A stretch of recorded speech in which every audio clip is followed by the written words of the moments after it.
Hello my friends, this is Ian and welcome to today's Creature Creation. This is the series where I take viewer suggested prompts and attempt to combine them into a new creature live on Twitch. Now obviously the format has changed a little bit since the last time I did this, but the principle is still the same.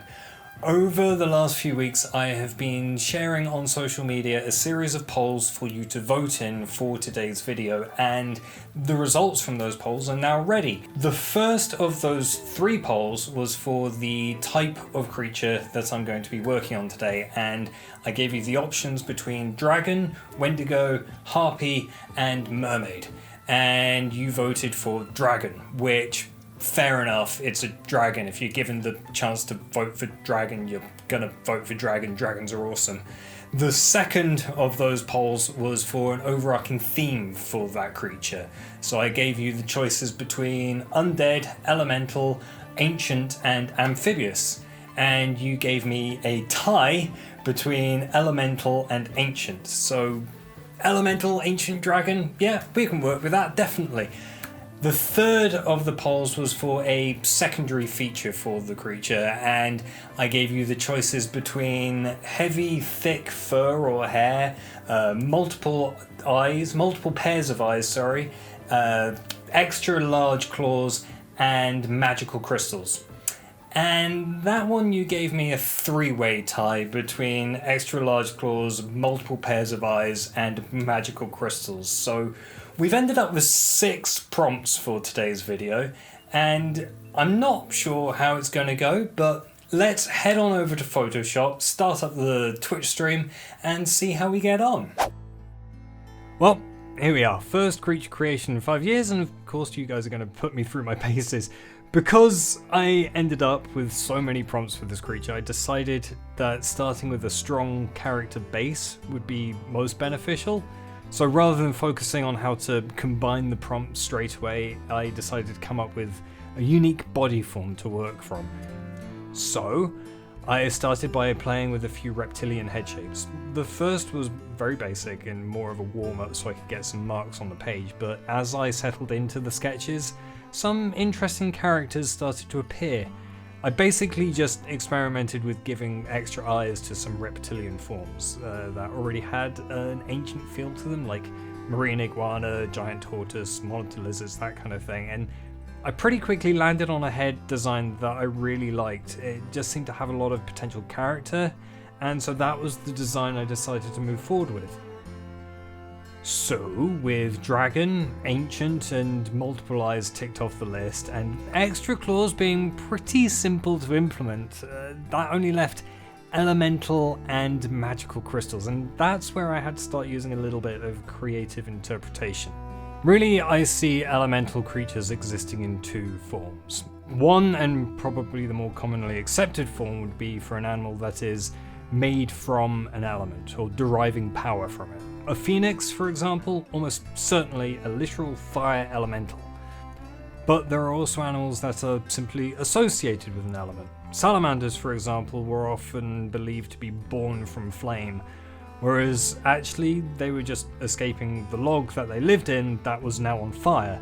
So I've always accepted those as cultural elementals, having an inferred association with an element rather than a literal one like a phoenix or a rock troll. And association is where I feel that this creature is going to gain its elemental status. I've seen a lot of images of tortoises and turtles, or whatever you want to call them, coming out of hibernation and still covered in mounds of dirt, and that image in my head really helped flesh out some of the lore for how these animals live and why a local population might infer its elemental status, and of course it helped me find a name for it as well. So here's the lore. In its juvenile form, I see this animal being about the size of a medium dog, so quite small compared to the adult, but winged and highly agile.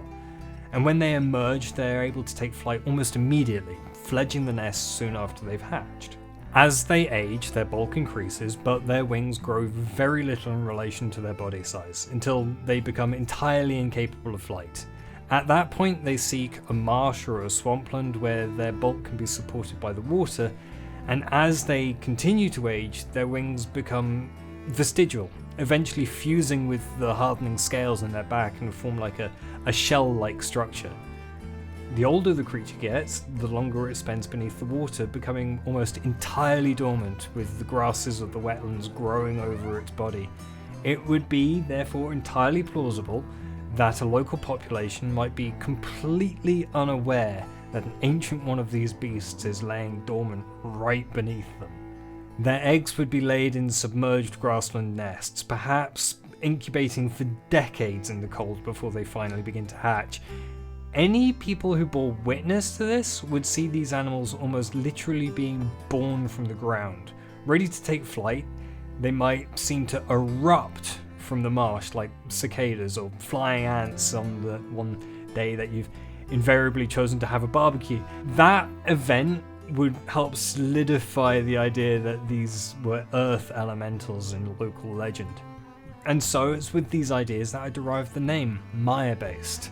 Mire being another word for a marshland or a bog, and Beast being the Gaelic word for beast. So literally, bog beast. But Mirebhiast just sounds better, so Mirebhiast it is.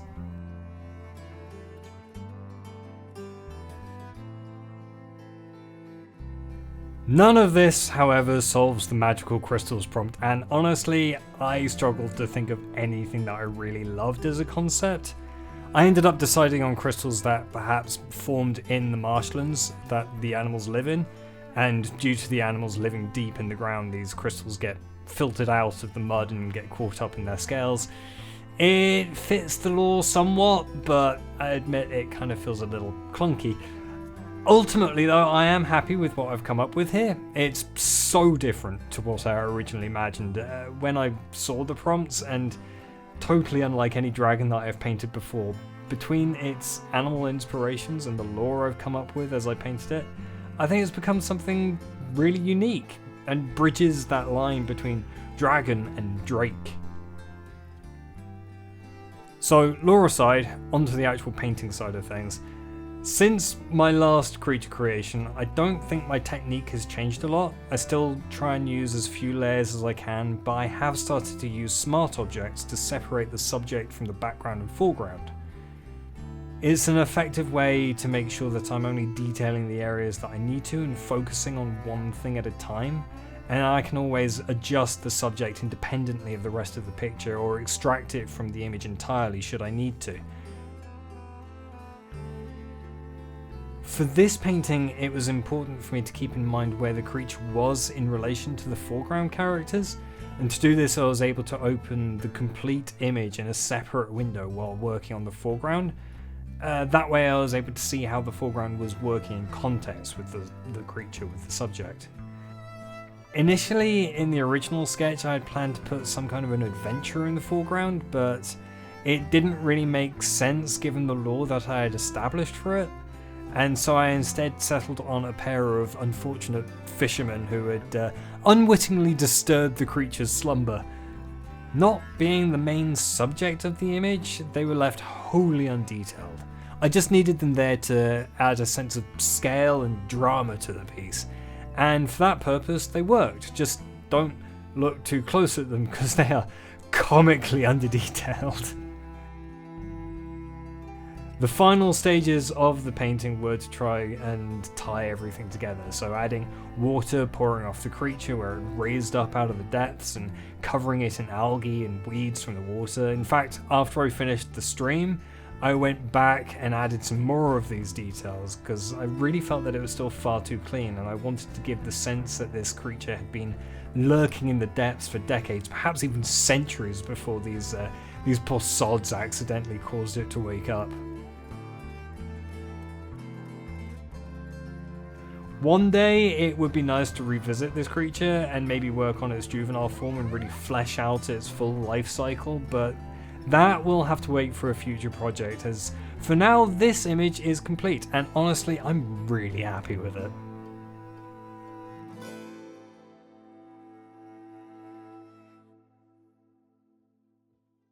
Well, I think that this thing is pretty awesome. I gotta say, it's not your traditional dragon, and whether I did justice to the elemental prompt is really open to interpretation. I don't think anyone can deny that what I've designed here is a lot of character.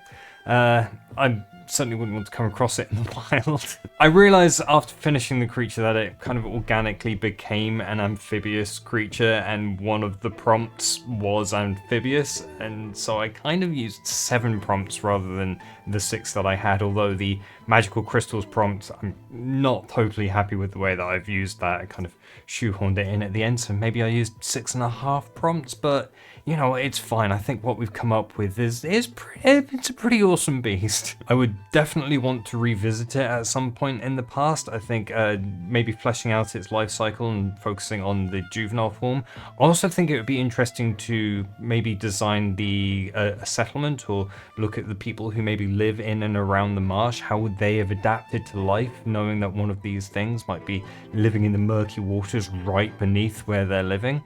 You know, would they fear it? Would they hunt it? Would they revere it as a god? Who knows? And it would be an interesting thing to explore, but that'll have to be for another video sometime in the future. But for right now, this creature is complete, and I'm really happy with the way that it's come out. But let me know what you think. How would you have used these prompts? And maybe if you want to give it a go yourself, then send me a link to your final artwork over either on the website, formerly known as Twitter, or there is a link to a Discord that you can link it to in the description down below.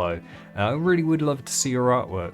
And also, if you've got any suggestions for future prompts for future videos, or perhaps different videos entirely that you'd love to see, leave them in the comments below, and I'll definitely be checking them out. And do come over to any future live streams over on Twitch. The link will also be in the description. If you have enjoyed this video, do leave a like, comment down below, and subscribe to the channel if you haven't already. And as always, until the next video, have a great day. Take care of yourselves, take care of those around you, and I will see you next time.